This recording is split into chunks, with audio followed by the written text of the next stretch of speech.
Suns fans, you know what time it is in the PHX. Empire of the Suns. Phoenix Suns. Empire of the Suns. Hello there, and welcome to the Empire of the Suns podcast. My name is Kellan Olson, joined as always by Kevin Zimmerman. What up, man? Howdy. Mark that. That's the start of the podcast.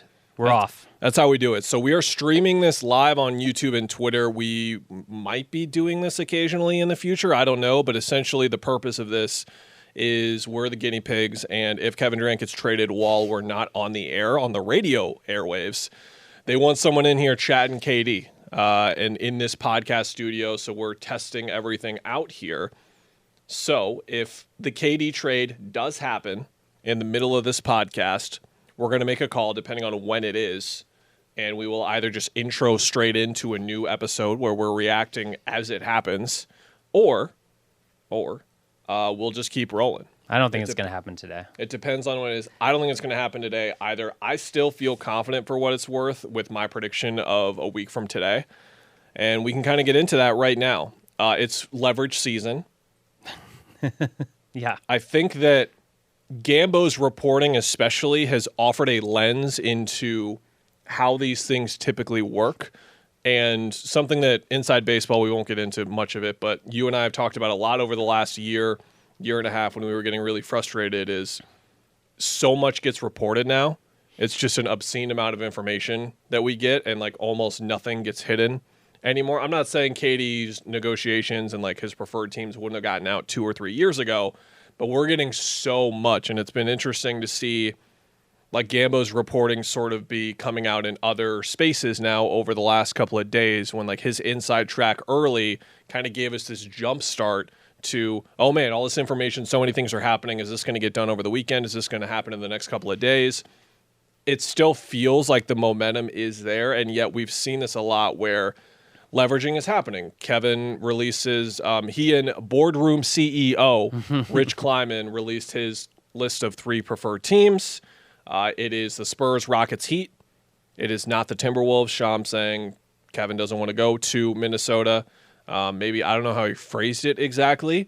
You'll remember that Jimmy Butler held the Miami Heat hostage to get to Phoenix for 6 to 8 weeks, didn't go to Phoenix, went to Golden State, and then signed it anyway. Didn't want to go to Memphis for sure. We have seen this kind of stuff happen before, where the guy ultimately will sign the deal anyway, and I think that if one of those 3 outside 3 teams trades for him, they'll know they have a decent shot anyway at him signing it. Maybe he stands on business like that. I don't know.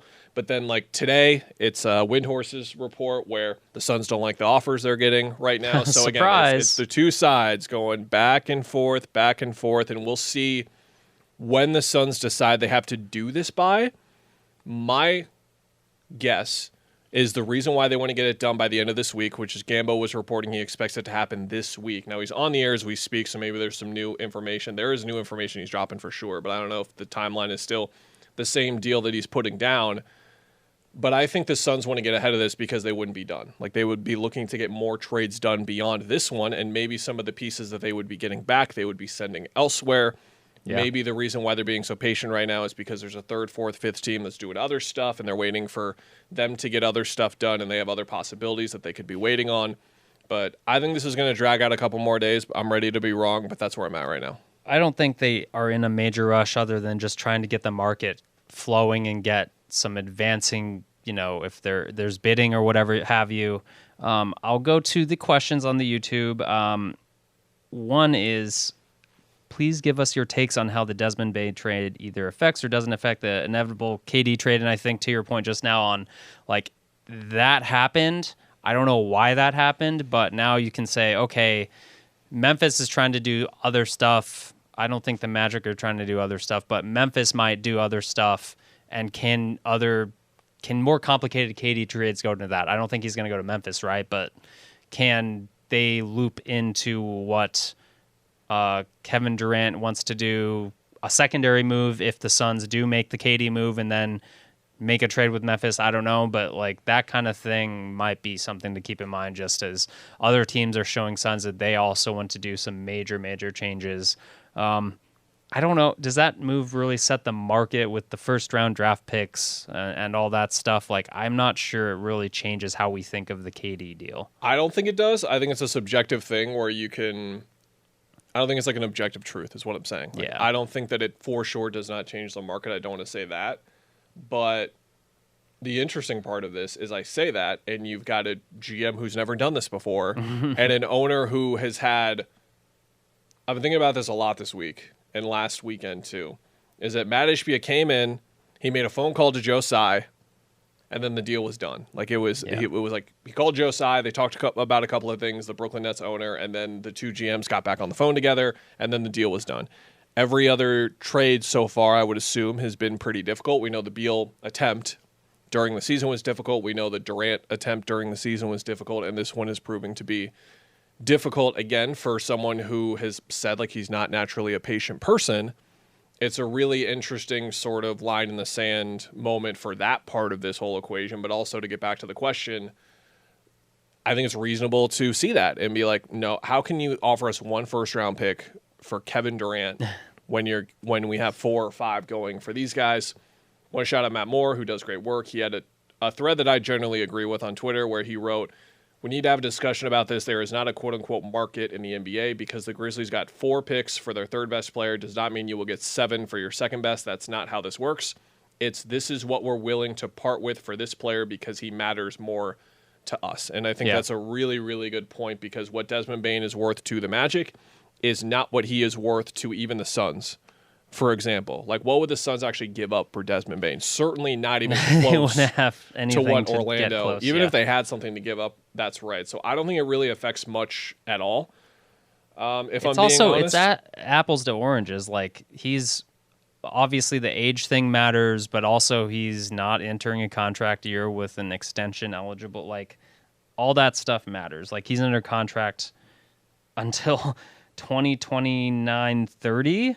Yeah, so like that's not even in the same ballpark of consideration, even if you don't even like look at how good each player is, who they are. Like team control matters in that scenario, and that's why Mikal went for so much last summer because of that team control. If it has any relevance to the Suns, I would say it's just a reminder for how much you could get for Devin Booker if you wanted to trade him. Yeah, right now, which that's true. They don't want to do. He wants to stay here, so we'll leave it at that for now. I wrote a story on ArizonaSports.com. You wrote a story on ArizonaSports.com where you looked through like the salaries and just like kind of the basic, like here's who would probably be in a deal. I went a step further and was basically like, okay, we know a package from Houston or Minnesota or whatever. That's like one of the great things about this type of thing happening and like elongating is like so many Suns fans by now know or have a very good idea of like what they'd get back from these teams. Just it gives you a week or two to like accept reality. So now everyone's like Khalil Ware is a future like 9-time All-Star, or I don't really want Khalil Ware, or RJ Barrett is a scrub, or Jakob Poeltl would be a great addition to like everyone has their opinions formulated on like all these sort of random pieces that aren't so random anymore because we know who would be included. And I looked specifically beyond that and was like, okay, what is the holdup for all of these sorts of teams? Because the way Gambo phrased it on Friday, which makes sense, again, like leveraging and like how these things kind of go, he basically said like there's a leader in the clubhouse and it's on the other teams to beat that offer right now. So it's on Houston to give up the number 10 pick in this year's draft, or it's on Houston to find a third team to send Jalen Green to. It's on Miami to offer a 2031 first and a 2032 first, and the Suns to be like, no, let's send that to Brooklyn. Can you get us Nick Claxton or Cam Johnson? Minnesota, we're not going to not get either Rob Dillingham or Terrence Shannon. We need one of them. We probably want Dillingham. We still want 14. Yeah.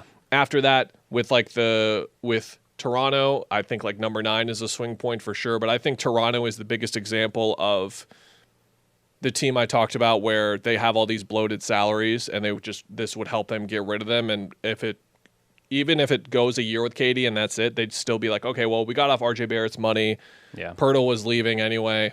It cost us the number 9 pick, but we already have so many guys as it is. And by guys, I just mean like they have Brandon Ingram, they have Scotty Barnes, they have Emmanuel Quickly. Like they have a lot of not talent, but in terms of like fitting someone in that's like the number 9 overall pick that's put in a significant position. Like they're like the Carter Bryant team. They're the Thomas Sorber team.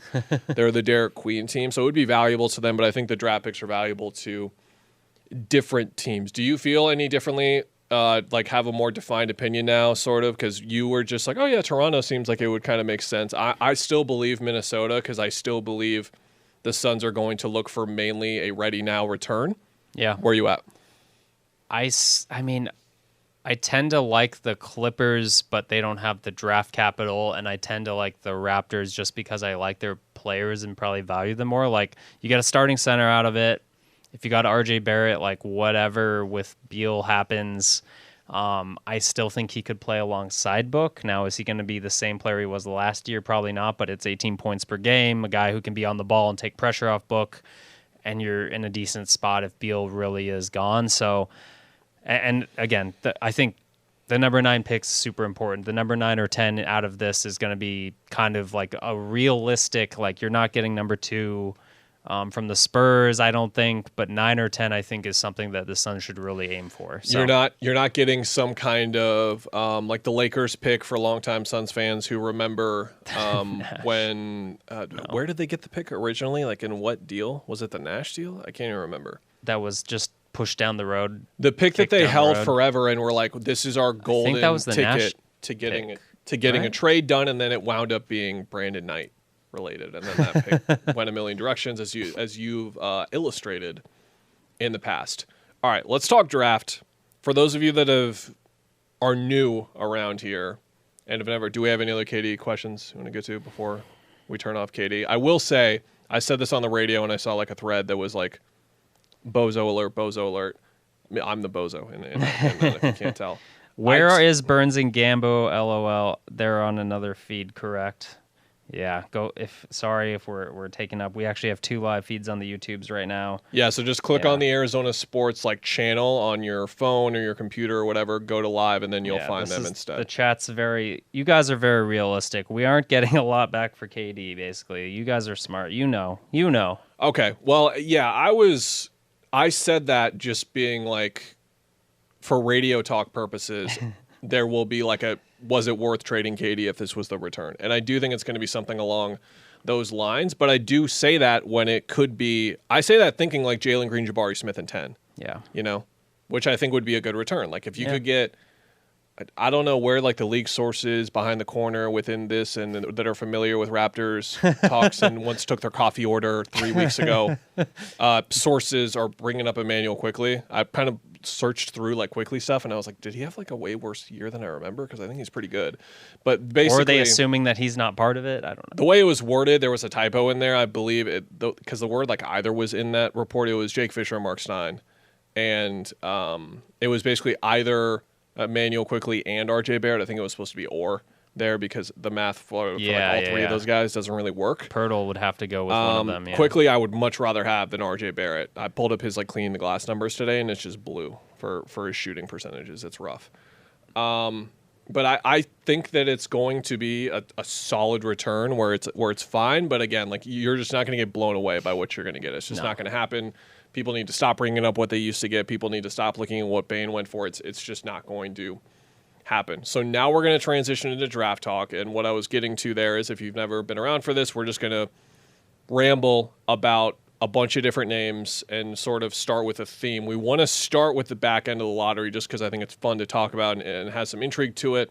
Let's say the KD trade happens and they don't get one of these picks. I think it's still worth having a discussion because it's like, why would you hold firm for number 9 or number 10 because you would be getting a prospect like this? Is it worth it? So on and so forth. So to go through the order of the draft, here are all the picks that like could be in play, theoretically. Not theoretically, we kind of know. Number 2 is San Antonio. You're not getting number 2, but something I proposed in my story is, can you work out a 3-team trade where Brooklyn trades up from 8 to 2, San Antonio moves down to 8, and then you get 8? Like, okay. I wonder if there's some sort of trade that can get done there. Toronto is at 9. Houston is at 10. San Antonio is at 14. I'm not going to mention Memphis. I don't think they're in this. 17 is Minnesota. And then Brooklyn also has 19, 26, and 27. Ooh. They have 4 first-round picks, so they have a reason to like get this done. They're pretty depleted from a talent perspective, so taking 4 swings. Washington, I think, was the team last year that took Sarr, George, and there's one more player that I'm forgetting off the top of my head where they had 3 firsts and just like went crazy. Pittsburgh guard. Oh, our Bubs. boy, Bub Carrington. We love Bub. Yeah. Bub had a good rookie year from what I heard. You're not going to believe this. Kev wasn't I did watching not much watch Wizards. very much of that. Had a good year according to the people who were watching him. And then Miami at number 20. I'll start. Okay. I'm trying to think of the way to say this.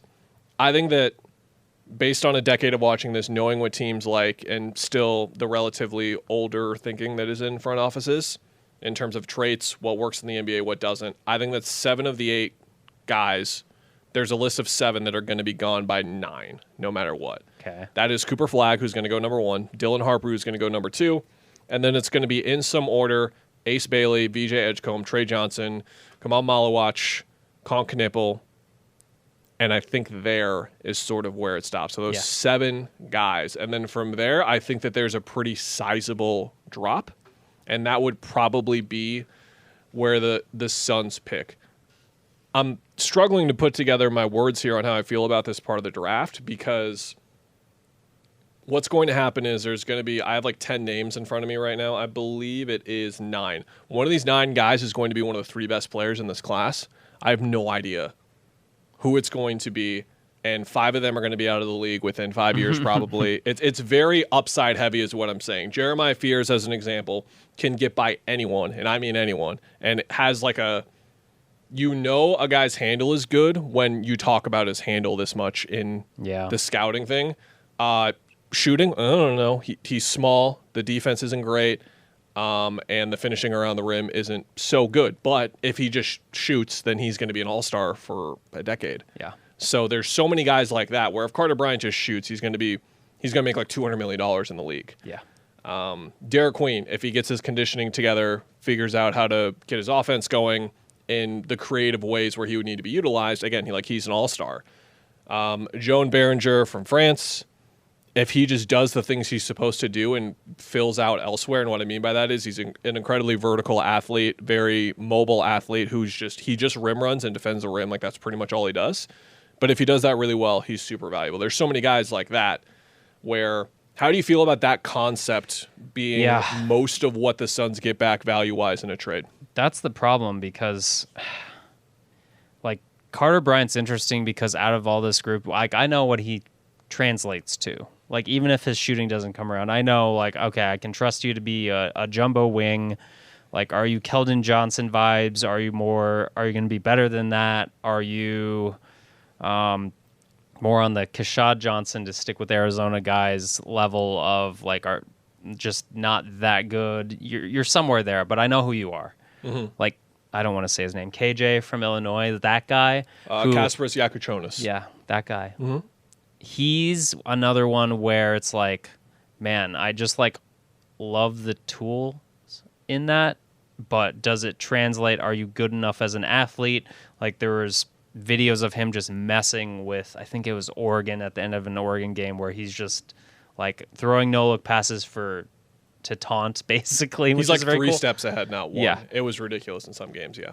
So those guys are super interesting, and that's where that tier of players you mentioned, Demon from BYU, like Yegor, by the way, I looked into this. Yegor, Demon. Yegor, Queen. There's a low floor if he does not hit and the scoring translates efficiently. Like I'm not sure on him. So you could take someone like Colin Murray Boyles out of South Carolina who has a higher floor, but I would argue that his ceiling is high, but the percentage of him like filling up that gap feels relatively low. Okay. To me. Thomas Sorber out of Georgetown I wrote about him on the site. He's in the 29 for 29 series, but I don't think he's gonna be there. But it's one of those like I don't know how this draft's gonna work. We'll see. Situations where if he shoots, like he's going to be really, really valuable. If he just like fills out his frame a little bit more for a guy that already weighs like 255, I think that he's going to be very valuable. Yeah, I like it for It's hard for me to say for sure how much I would like the Suns getting 9 or 10, for example, or even 14, if I knew what else was in the trade. I think I just need to know, like, okay, are you getting Jabari Smith Jr. in the Houston deal? Is it not? Is it just Jalen Green 10 and whatever else? I would not be interested in that per se. But if the importance of this pick is going to be magnified, no matter what, it's really going to be there. Yeah. I like Yakachonis a lot. I outlined it in the story that I wrote a month ago about the Rockets being the perfect fit. He would be the guy that I would be targeting if I was getting 10, because the NBA for point guards right now is just about shooting off the dribble. And if you can do that, then you put pressure on the defense immediately. And from there, you just need to make reads. And he's awesome at making reads. Yeah. The problem is he didn't put enough pressure on the defense consistently and getting downhill and scoring at the basket, things like that. Like he's a big guard. He's like 6'6" as a point guard.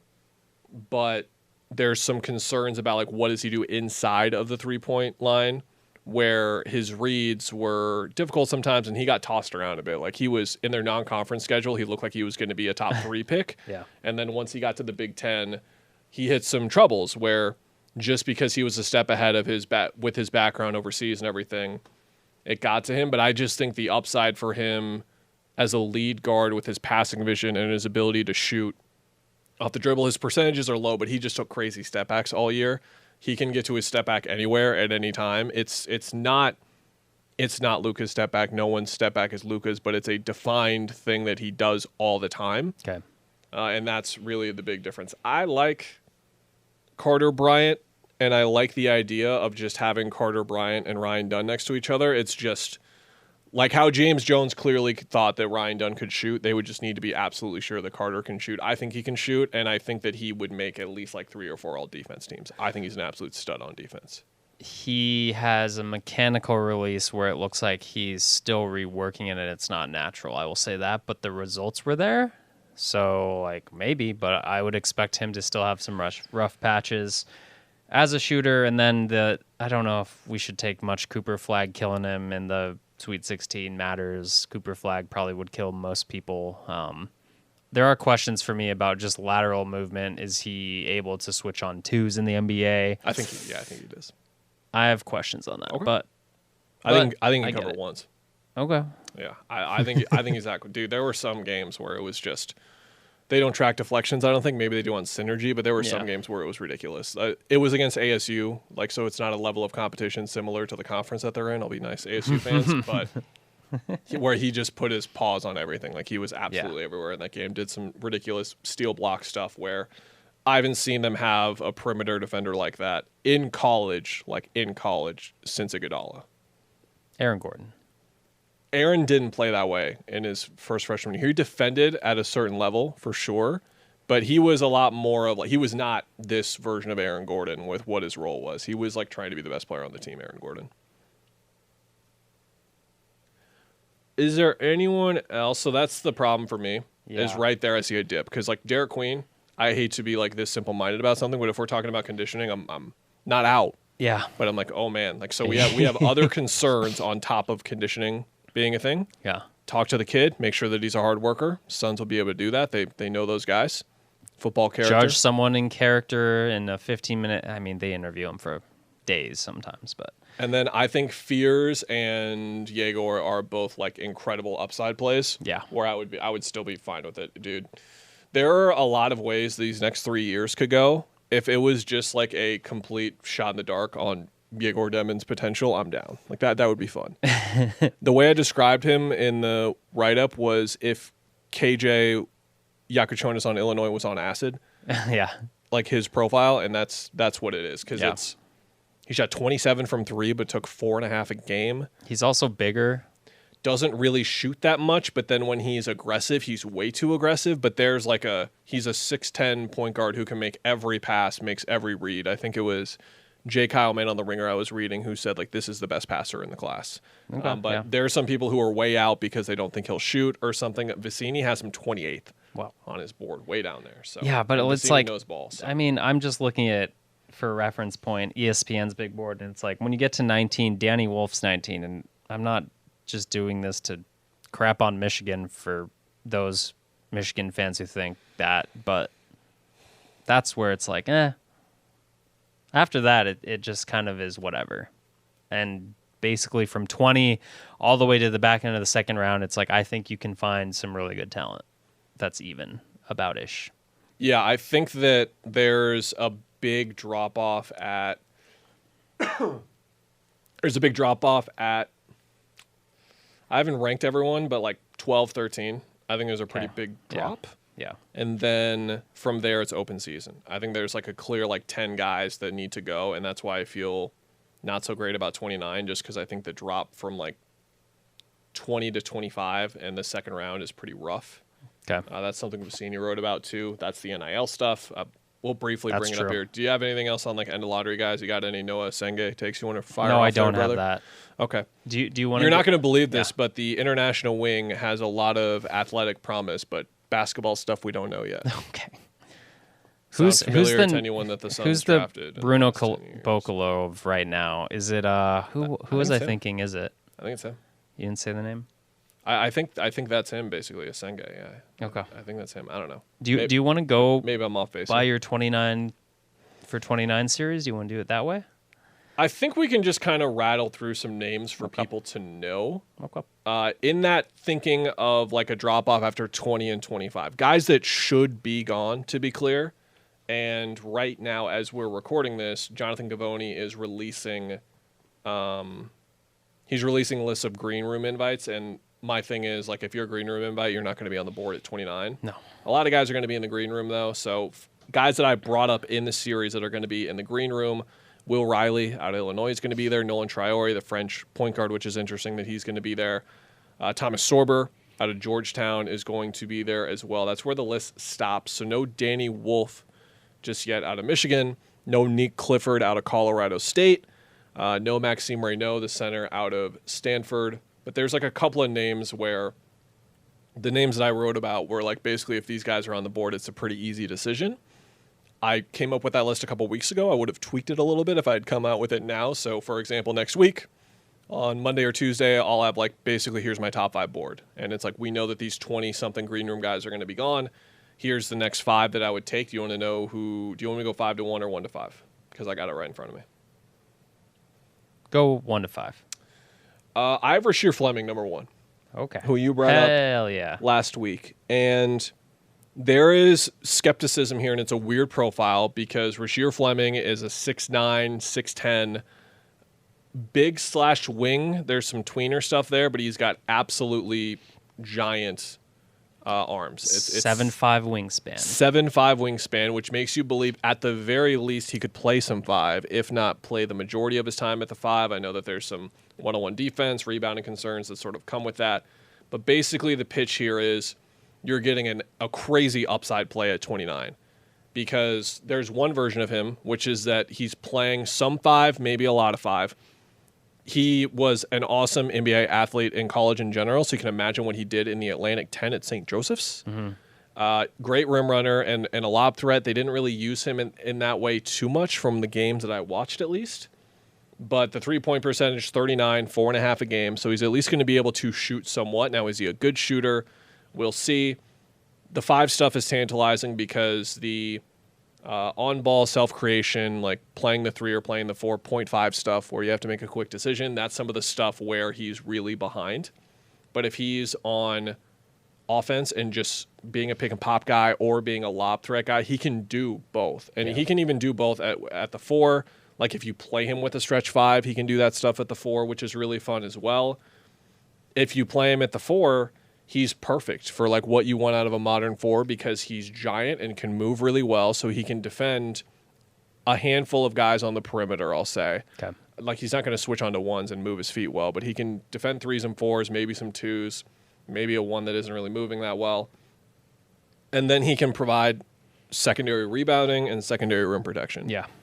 And he's just an explosive athlete, which is already going to appeal to Suns fans anyway. But that value at 29, the way that I wrote it is, it's more like if a 5-star freshman was like raw, basically. Yeah. He was a 3-year player at St. Joe's, but I think that there's an obvious opening for what the Suns don't have in terms of a skill set and in terms of an athlete, and he does both things at either position. So I think he would be a no-brainer if he was there at 29. I actually like when you have the smaller school guy who shoots 53, 54%. Like, he's not playing out of his element. Like, he's not forcing things. The shot selection has to be there, and obviously that's because he's dunking a lot, basically. But yeah, he is taking like almost half his shots from beyond three already. So, 39% clip in college.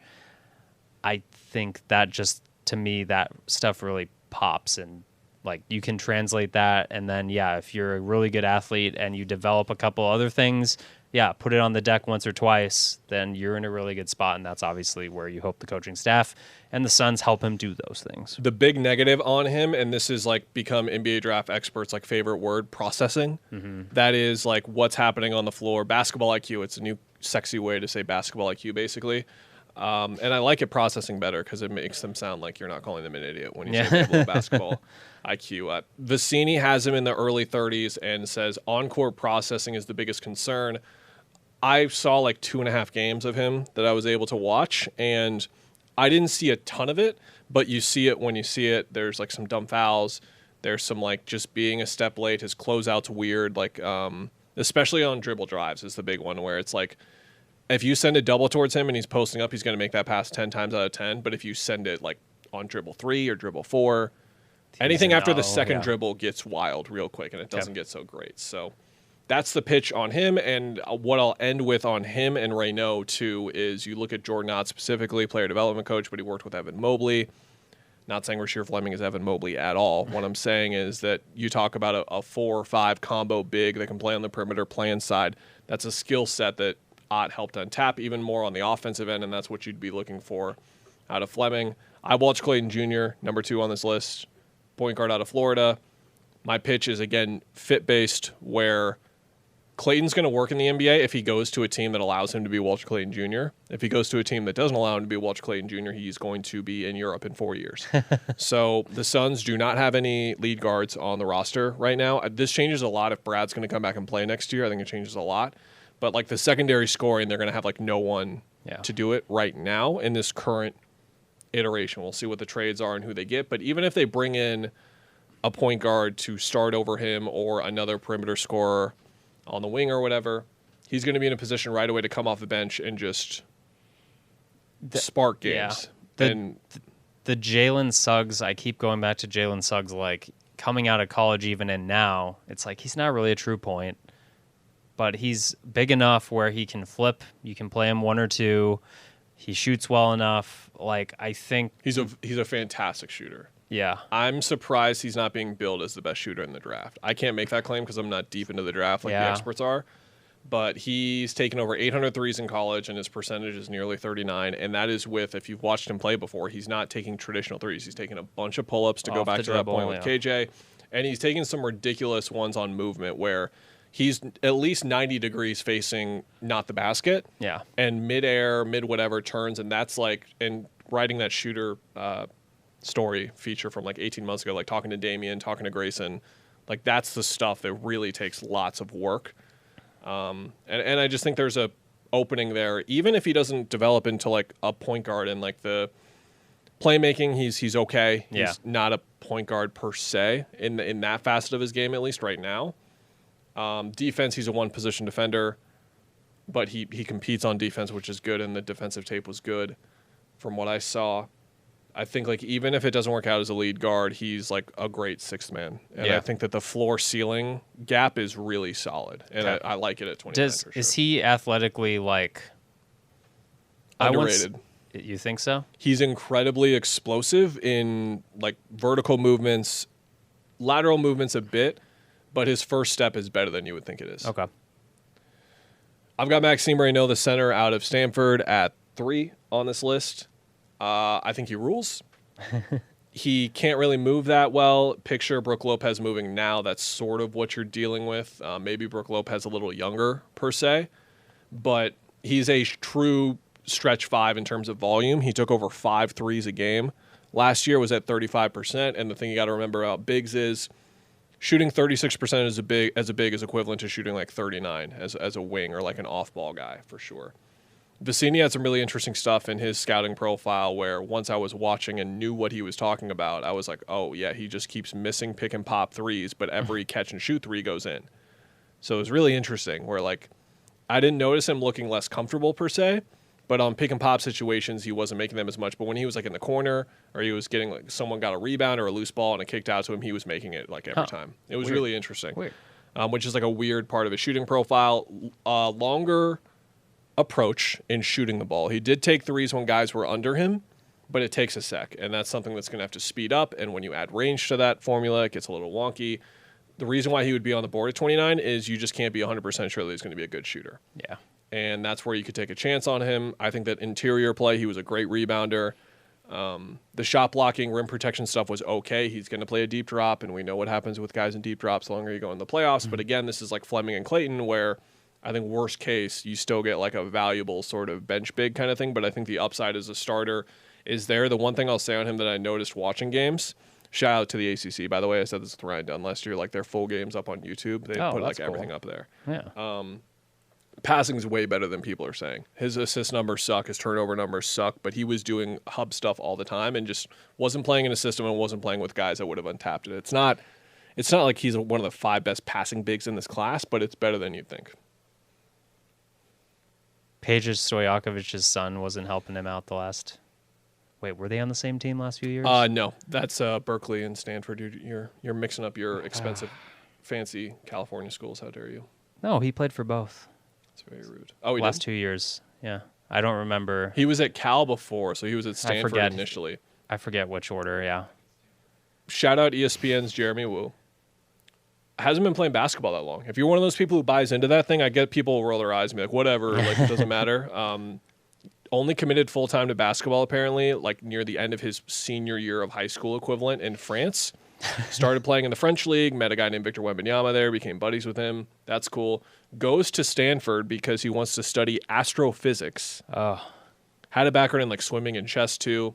He goes there. He's a walk-on. So he can process? He can process. Processing not a problem for him. Process a lot of different things on and off the floor.